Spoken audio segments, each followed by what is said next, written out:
HD सच्ची कहानियों पर आप सभी का स्वागत है। हम इंसानों के अंदर मोहब्बत की कदर ज़रूर होनी चाहिए। अगर मोहब्बत जायज़ है तो उसे मरते दम तक निभानी चाहिए। कभी मोहब्बत में इंसान छोटा या बड़ा नहीं होता, या मोहब्बत का कोई धर्म नहीं होता। इंसानों के अंदर पैसों की लालच ने मोहब्बत को पैरों तले रोन दिया है। क्या इस ऊंच नीच को छोड़कर क्या हम एक मोहब्बत को अहमियत नहीं दे सकते? आज की कहानी भी इतनी दर्दनाक है कि आपकी आंखों से आंसू निकाल देगी। शुरू करती हूँ मैं अपनी कहानी। स्कूल से आते हुए जब मेरी नज़र उस दुकान पर पड़ती तो मेरा दिल मेरे काबू में नहीं रहता। मेरे कदम खुद ब खुद उस दुकान के तरफ बढ़ने लगते। हमारे मोहल्ले में छोटे से बाज़ार में खुलने वाली ये दुकान पूरे बाज़ार में अलग ही नज़र आती थी। उसमें शीशे के दरवाजे लगे हुए थे। बड़ी सी दुकान थी जहाँ फैंसी कपड़े की भरमार थी। एक से बढ़कर एक फैंसी कपड़े सजाए गए थे। बाहर डमी पर बनाए गए कपड़े मेरे दिल के आर पार हो जाती थी और मैं उसके ख्याल में खो जाती थी। काश मैं इन कपड़ों को पहन पाती। यही सोचकर मैं गहरी ठंडी आहें भरती रहती। आज भी सामने लगे नारंगी रंग के सलवार और फैंसी कुर्ते पर मेरी नज़र जो टिकी तो हटने को तैयार नहीं था। मैं अपने बढ़ते हुए कदमों को रोक नहीं पाई। तेज चलती हुई मैं उस दुकान के बाहर खड़ी हो गई जहाँ शीशे से नज़र आने वाली उस डमी के पहने हुए फैंसी कपड़े ने मेरे होश उड़ाकर रख दिए थे। बड़ी चाहत भरी नज़रों से मैं उस ड्रेस को देख रही थी कि बिल्कुल मेरी सोच से बाहर था। जिस घर से मेरा संबंध था, मैंने आज तक अपने ख़ानदान के अमीर घरों की लड़कियों के उतरे हुए कपड़े पहनकर ही बिताया था। मुझे नहीं याद कि कभी मेरी माँ ने दिवाली रक्षाबंधन पर हमें नया कपड़ा लेकर दिया हो। यही कहती थी कि तुम्हारी बीना मौसी है ना, उनकी लड़कियों का कपड़ा है, तुम्हारी मौसी ने दिया है। कह रही थी कि मेरी बेटी ने ये कपड़ा बस थोड़े हफ्ते ही पहना है, राधा से कह देना ये दिवाली पर पहन लेगी। मैंने अपना मुंह टेढ़ा मेढ़ा बिगाड़ते हुए कहा, मम्मी हम लोगों को भी दिवाली या रक्षाबंधन पर नए कपड़े दिलवा दिया करो, क्योंकि इस बार मुझे नहीं पहनने किसी की भी उतरन। मेरी बात सुनकर मेरी माँ ने मेरे कमर पर एक जोरदार थप्पड़ मारकर कहने लगी, पैसे पेड़ों पे से नहीं आते, पैसे तेरा बाप बड़ी मेहनत से ईमानदारी से कमा कर लाता है। पूरा दिन बेचारा मेहनत करता है तो बस इतना ही कमा पाता है कि इज्जत की रोटी खा लेते हैं। कम से कम किसी के आगे भीख तो नहीं मांगनी पड़ती। और एक तू है कि तेरे नखरे ख़त्म ही नहीं होते। मैंने कहा, माँ ये भीख नहीं है तो क्या है? कभी मौसी के, कभी चाची के बच्चों के उतरन, कभी मामी के बच्चों की उतरन। हम लोग सिर्फ उतरन पहनने के लिए ही पैदा हुए हैं क्या? मुझे नहीं चाहिए किसी के भी कपड़े। ऐसा करो दोनों छोटी बहनों को दे दो। मैंने राधिका के सारे कपड़े एक तरफ रखे और बेड से उठकर कमरे से बाहर निकल गई। छोटा सा घर था जहाँ बस दो ही कमरे थे। कोई मेहमान आता तो आंगन में कुर्सी टेबल लगाकर मेहमानों को बिठाते थे। एक कमरा हम बच्चों का था और एक मेरे माँ बाप का था। मेरे दोनों छोटे भाई बहन गवर्नमेंट स्कूल में पढ़ते थे और मैं भी गवर्नमेंट हाई स्कूल में पढ़ती थी। बस में वापस आते हुए मेरी बस मुझे इस मार्केट में ही उतार देती थी। वहाँ से पैदल मुझे गलियों से होकर अपने घर आना पड़ता था। लेकिन मार्केट से निकलते हुए मेरी नज़रें वहाँ के दुकानों पर टिक जाती थी। भरी ज्वेलरी की दुकान पर तो कभी, मेकअप की दुकान पर तो कभी, कपड़ों की दुकान पर। जब से ये दुकान खुली थी मैं तो सारी दुकानों को ही भूल गई थी। काफ़ी बड़ी जगह पर दुकान बनी हुई थी जिसके अंदर ज्वेलरी, मेकअप और सारे फैंसी कपड़े। वहाँ पर बहुत सामान था, वह सब जो मेरे ध्यान को वहाँ पर खींच कर ले जाता था। मैं बड़ी चाहत से उस फैंसी कपड़ों को देखा करती थी। शीशे के अंदर की तरफ डमी ने वह फैंसी कपड़े पहने हुए थे और मैं बाहर से ही उस पर हाथ फेर रही थी। अपनी सोच में गुम थी कि अचानक मेरे दुकान में एक आदमी की आवाज़ आई, यहाँ क्या देख रही हो मैडम, अंदर आ जाओ। मैं आपको और भी वैरायटी दिखा देता हूँ। बाहर से देखने से अंदाज़ा थोड़ी होगा, शायद वह उस दुकान का मालिक था।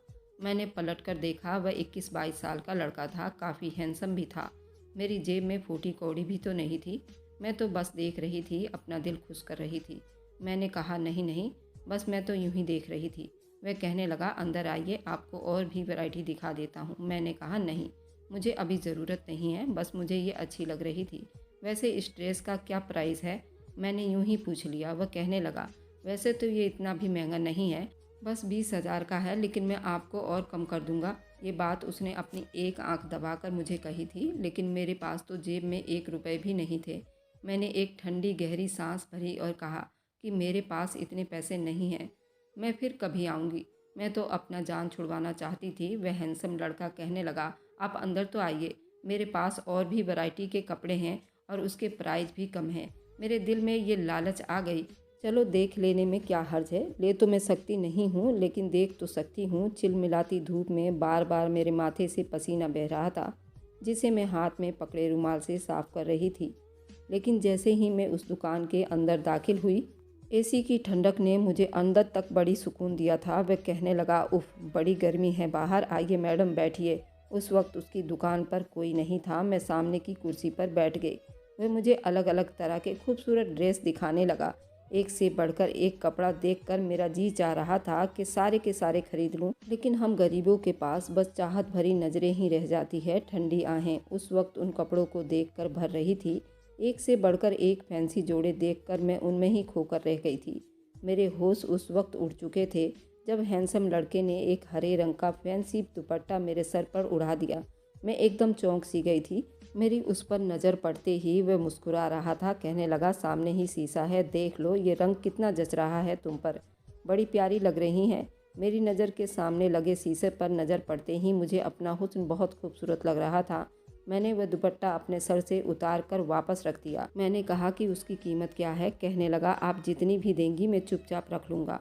मैं उसकी बात सुनकर कुछ हैरानी में पड़ गई थी। मैंने कहा, आप मुझे उसकी कीमत बता दीजिए, अगर मेरे पास पैसे होंगे तो मैं ले लूँगी। वह कहने लगा, मत छोड़िए, इस कपड़े को देख कर लगता है ये आपके लिए ही बना है, इसलिए आप जो देंगी मैं चुप से रख लूँगा।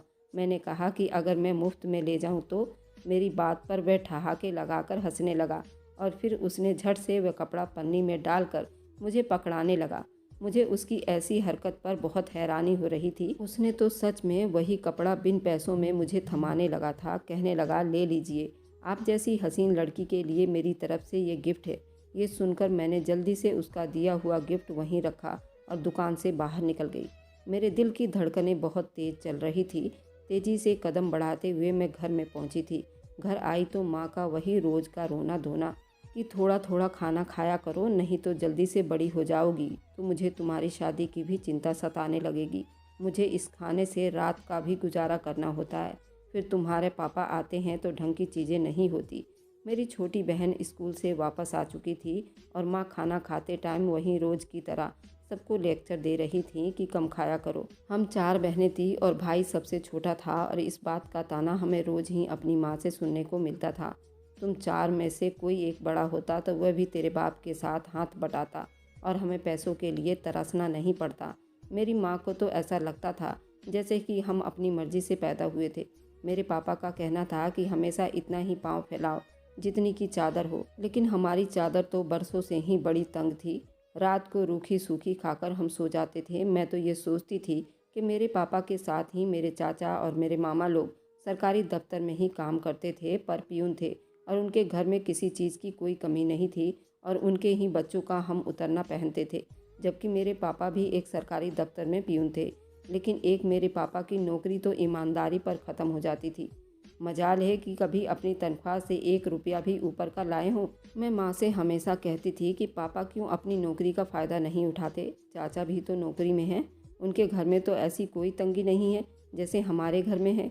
मेरी माँ कहती थी, हमें हराम की कमाई नहीं खानी, बस अपनी ज़िंदगी में परेशानी उठा लेनी चाहिए, रिश्वत की कमाई नहीं खानी चाहिए। मेरा दिल चाहता था कि कोई अनहोनी हो जाए या कोई चमत्कार हो जाए, मैं इस घर से निकल कर एक बड़े आलीशान घर में चली जाऊं। और आज उस हैंडसम को देखकर मेरा दिल पहली बार अनजाना सा एहसास जाग उठा था। आज मैं जब घर पहुंची तो सीधा अपने कमरे में चली गई। कुछ उस नौजवान हैंडसम की बातें मेरे अंदर हलचल सी मचा देती थी। कमरे में जाकर पहले तो मैं अपनी दौड़ती भागती धड़कनों को थोड़ा सा संभालने की कोशिश करने लगी। शीशे के सामने ही मेरी माँ की पुरानी सिंगारदानी मेज पर पड़ा हुआ था। उस पर लगे आईने पर जब मैंने अपना पूरा चेहरा देखा तो उस दिन पहली बार मैं बेहद हसीन लग रही थी। वाकई आज से पहले तो मैंने कभी गौर नहीं किया।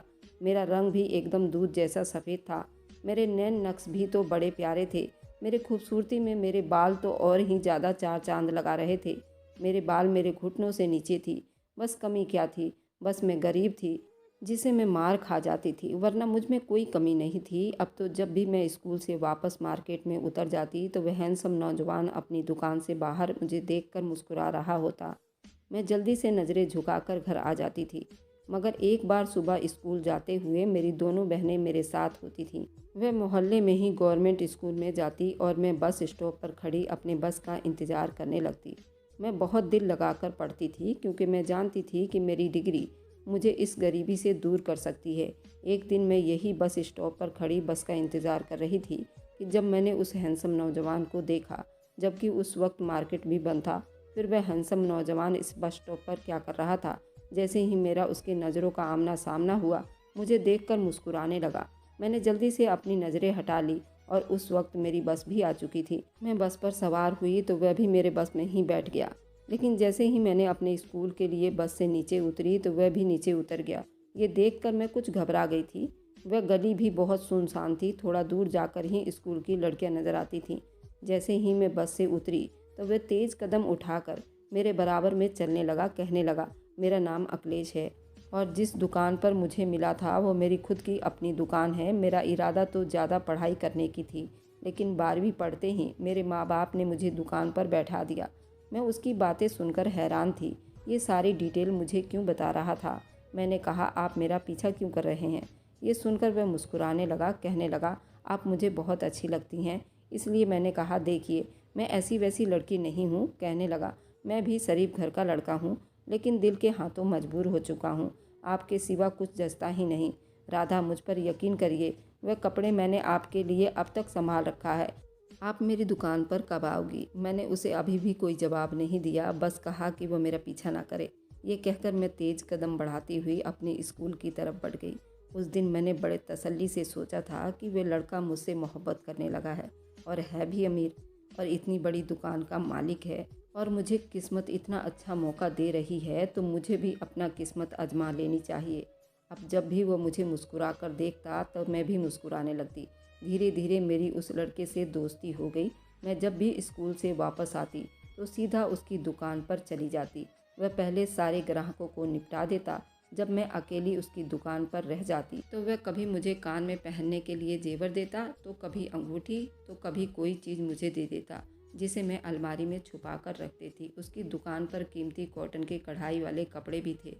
उसकी कीमत 2 से ढाई हज़ार रुपये थी। ये एक बार उसने एक खूबसूरत सा जोड़ा मुझे दे दिया और कहने लगा, ये मेरी तरफ से रख लो। मैंने कहा, मेरे माँ बाप पूछेंगे तो क्या जवाब दूंगी कि आए दिन कहाँ से इतने कपड़े आते हैं। मैंने तो हमेशा ही दूसरों के उतरन पहने हैं। ये कहने के बाद मैं एकदम चुप हो गई। उसे मैं ये नहीं बताना चाहती थी कि मैं हमेशा दूसरों के उतरन पहनती आई हूँ।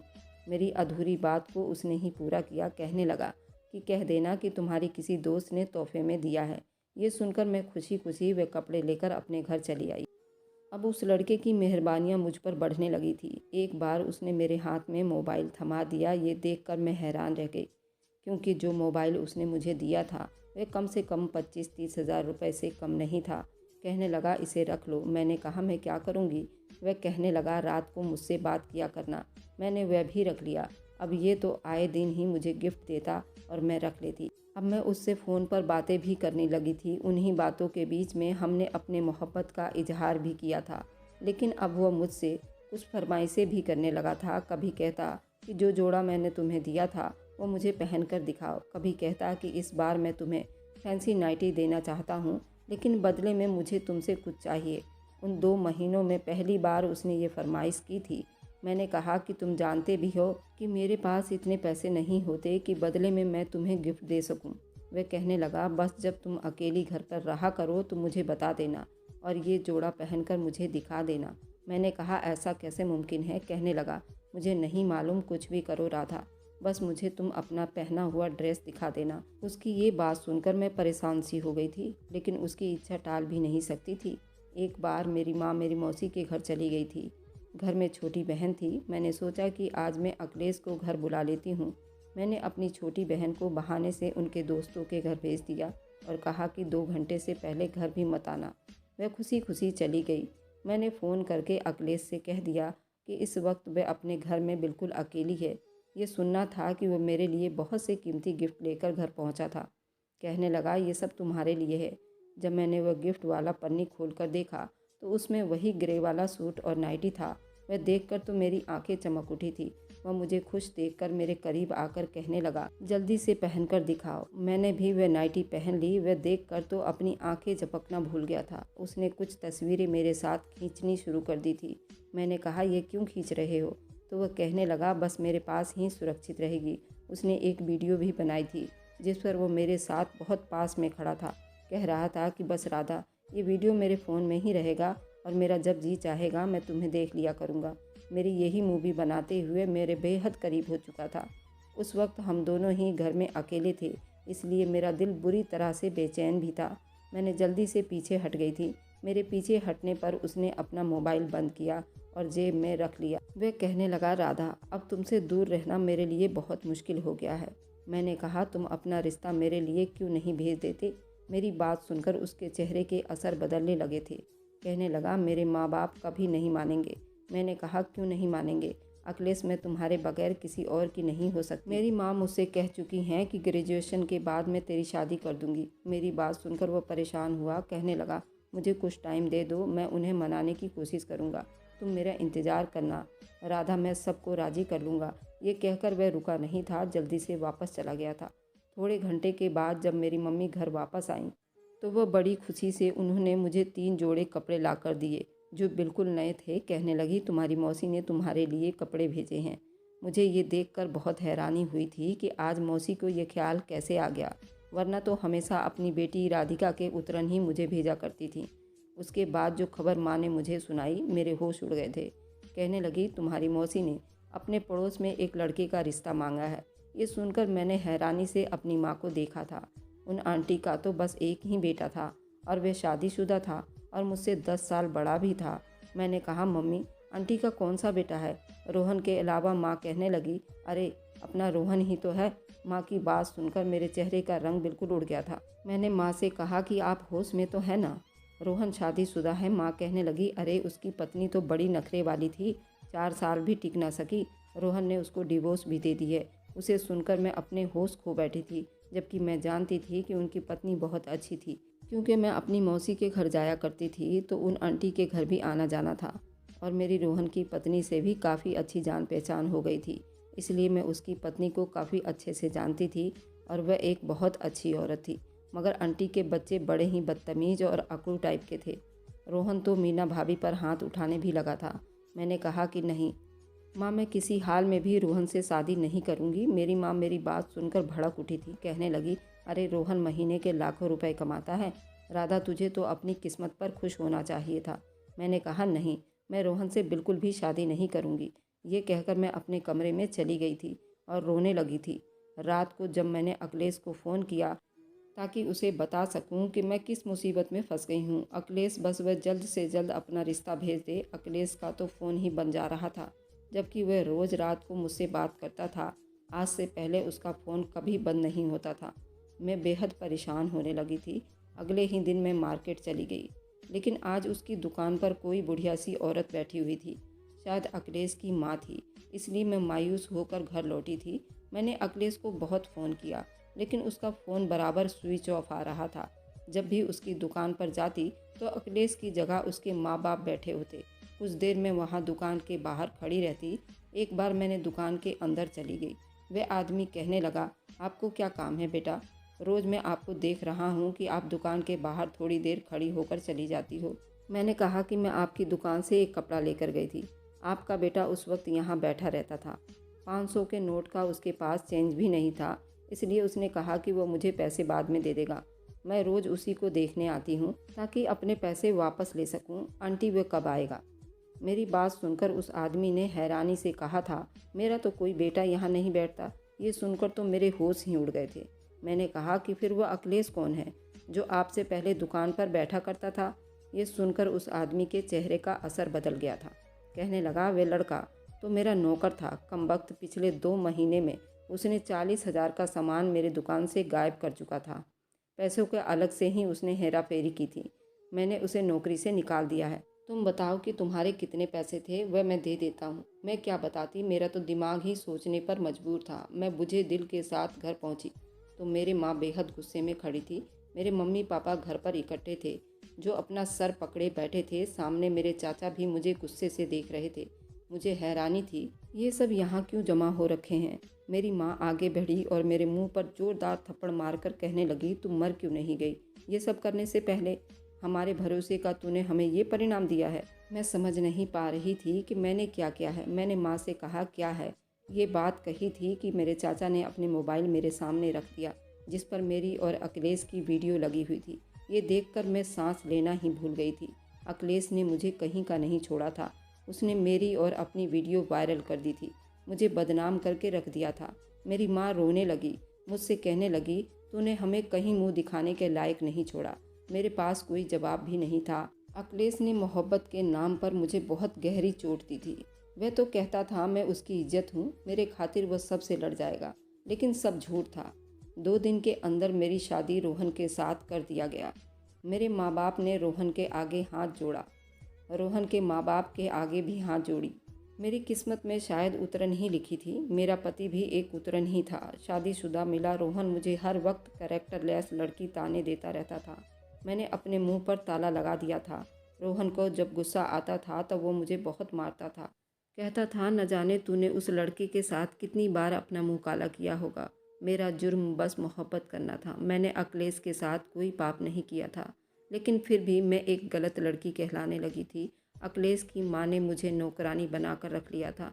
2 साल मैंने बहुत बुरी हालत में काटे थे, लेकिन उसके बाद जब गम का पहाड़ मुझ पर टूटा, उसने मेरी ज़िंदगी और बर्बाद करके रख दी। रोहन की एक एक्सीडेंट में मौत हो गई थी। उसका इल्ज़ाम भी मुझ पर लगा दिया गया था। मेरी मनहूसियत से वो मर गया था। उसकी माँ ने मुझे घर से निकाल दिया था।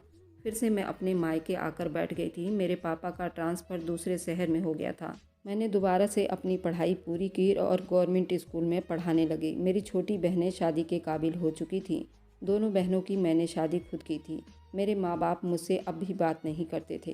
पापा ने भी अब नौकरी छोड़ चुके थे। मैंने अपने पापा की बहुत सेवा की। ऐसे ही उम्र बिताने लगी थी। दोनों ही बीमार रहने लगे थे। कुछ साल के बाद मेरे माँ बाप भी बारी बारी करके भगवान को प्यारे हो गए थे। वक्त बीतने लगा था। मैंने एक छोटी सी गाड़ी खरीदी थी। अकेले ही घर में रहती थी। एक बार मैं स्कूल से वापस आ रही थी कि जब मेरी नज़र सामने की दुकान पर पड़ी। मैंने अपनी गाड़ी एकदम ब्रेक लगाई थी। सामने कपड़े की दुकान पर वही खड़ा था, आंखों में नज़र का चश्मा लगाए, औरतों को कपड़े की वैरायटी दिखा रहा था। मैंने अपनी आंखों से बहते आंसू साफ किए, गाड़ी पार्क में लगाई और उसकी दुकान पर पहुंच गई। उससे बस एक सवाल पूछना था कि उसने मेरे साथ ऐसा क्यों किया था। मैंने उसका क्या बिगाड़ा था। उसके सामने वाली कुर्सी पर बैठ गई। मेरी उम्र उस वक्त 40 साल की हो चुकी थी। मैंने एक लंबा चौड़ा साल अकेले बिता दिया था। मुझे देखकर उसके हाथ पैर कांप रहे थे। उसने मेरा नाम पुकारा था। मैं उठकर खड़ी हो गई। मैंने कहा, मुझे तुमसे बस एक सवाल पूछना है। उसने अपनी दुकान पर नौकरानी से कहा कि तुम दुकान का ख्याल रखना, मैं आता हूँ। ये कहकर उसने मुझे दुकान के अंदर जाने का इशारा किया और अपने हाथ में एक छड़ी लेकर लंगड़ाते हुए मेरे साथ दुकान के अंदर बने एक कमरे में आ गया, जो वहाँ पर ऑफिस बना हुआ था। सामने कुर्सी और एक टेबल भी पड़ा हुआ था। उसने मुझे कुर्सी पर बैठने का इशारा किया। कहने लगा, तुम यहाँ कैसे आई? मैंने तुम्हें कहाँ कहाँ नहीं ढूंढा। मैंने उसे अपने हाथ के इशारे से बोलने से रोक दिया। मैंने कहा, मुझे बैठना नहीं है और ना ही मुझे तुम्हारी कोई बात सुननी है। बस तुमसे एक सवाल पूछना है कि मैंने तुम्हारा क्या बिगाड़ा था। बस मोहब्बत ही तो की थी ना तुमसे। अपना नहीं सकते थे तो साफ मना कर देते। मुझे बदनाम क्यों किया? मेरी आंखों से आंसू बहने लगे थे। मुझसे इतना बड़ा झूठ क्यों बोला अखिलेश? मेरी बात सुनकर कहने लगा, मैंने तुमसे कोई झूठ नहीं बोला था। झूठ तो मेरे माँ बाप ने बोला था। मैंने अपनी शादी की बात जब अपने घर वालों से की थी तो मेरे माँ बाप ने साफ मना कर दिया। वह मेरा रिश्ता कहीं और करना चाहते थे। उस रात मेरे पापा से मेरी बहुत बहस हुई थी। मैं गुस्से से घर से बाहर निकल गया। ये एक्सीडेंट था या फिर मेरे नसीब का खेल था या मेरी बदकिस्मती थी। उसी रात मुझे कुछ गुंडों ने गन पॉइंट पर मेरा मोबाइल, पैसे सब कुछ छीन ले गए थे और मेरी टांग पर गोली मारकर वह आदमी भाग चुके थे। मैं चलने फिरने का मोहताज हो चुका था। इसलिए अब उस दुकान पर मेरे माँ बाप जाने लगे और उन्होंने ही तुमसे झूठ बोला था, इसलिए कि मेरी माँ अपने पसंद की लड़की से मेरी शादी करवाना चाहती थी और वह हमारी तरह हाई क्लास की लड़की थी जो दहेज में काफ़ी सारे सोने और पैसे दे रहे थे। लेकिन मैं किसी हाल में भी उस लड़की से शादी करना नहीं चाहता था। किस्मत अच्छी थी या बदकिस्मती, वह लड़की शादी वाले दिन ही घर छोड़कर भाग गई थी और इस तरह मेरी शादी भी रुक गई। इसी वजह से मेरे माँ बाप ने तुमसे झूठ बोला था, क्योंकि तुम एक गरीब घर से भी थी। तुम्हें वे लोग कभी नहीं अपनाना चाहते थे और मैं किसी और लड़की से शादी नहीं करना चाहता था। लेकिन जब तुम्हारी और अपनी वीडियो मैंने सोशल मीडिया पर देखी तो मेरे होश उड़ गए थे। मैंने पापा से बहुत कहा कि वो बदनाम हो जाएगी, भगवान के लिए उससे मेरी शादी करवा दो। लेकिन मेरे माँ बाप ने मुझे कमरे में कैद कर दिया जब तक कि मैं खुद से चलने के काबिल नहीं हुआ, और तुम्हारी भी शादी हो गई थी, इसलिए मैं पीछे हट गया था। फिर जब तुम्हारे पति की मृत्यु की खबर मुझे पहुंची तो मैं सोच चुका था कि मैं तुम्हें अपना लूँगा, लेकिन तुम लोग घर छोड़कर जा चुके थे। मुझे बस ये मालूम था कि दिल्ली हो, लेकिन दिल्ली में कहाँ पर रहते हो ये नहीं मालूम था। इसलिए मैं लखनऊ से यहाँ आ गया था। मैंने यहाँ आकर दुकान खोली व काम करना शुरू कर दिया। मुझे उम्मीद थी कि कभी तो तुमसे मुलाकात होगी, लेकिन ये नहीं मालूम था कि तुम्हारे इंतज़ार में एक उम्र बीत जाएगी। बस राधा, मेरा इरादा तुम्हें बदनाम करने का बिल्कुल भी नहीं था। मेरी नीयत में खोट होता तो मैं कब का शादी कर चुका होता।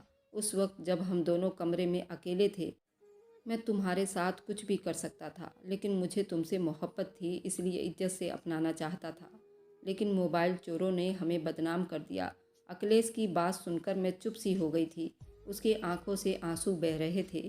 कहने लगा, आज भी मैं तुम्हारे इंतज़ार में हूँ, और वह आज भी मेरे इंतज़ार में ही था। लेकिन वक्त बहुत आगे बढ़ चुका था। मैं समझ नहीं पा रही थी कि फ़ैसला क्या करूँ। आप लोग बताएं, अब मुझे क्या करना चाहिए? क्या मुझे अखिलेश के साथ आगे की ज़िंदगी बितानी चाहिए या नहीं? मुझे आप लोगों का कमेंट का इंतज़ार रहेगा। अगर आपको आज की कहानी पसंद आई है तो वीडियो को ज़रूर लाइक कीजिएगा और अपने दोस्तों के साथ शेयर भी कीजिएगा। और हाँ, अगर आपने अभी तक हमारे चैनल को सब्सक्राइब नहीं किया है तो ज़रूर सब्सक्राइब कर लें। मिलते हैं हम अपनी कल की एक नई दिलचस्प कहानी के साथ। मुझ पर सदा अपना प्यार और स्नेह बनाए रखें। सभी को मेरा प्यार भरा नमस्कार दोस्तों।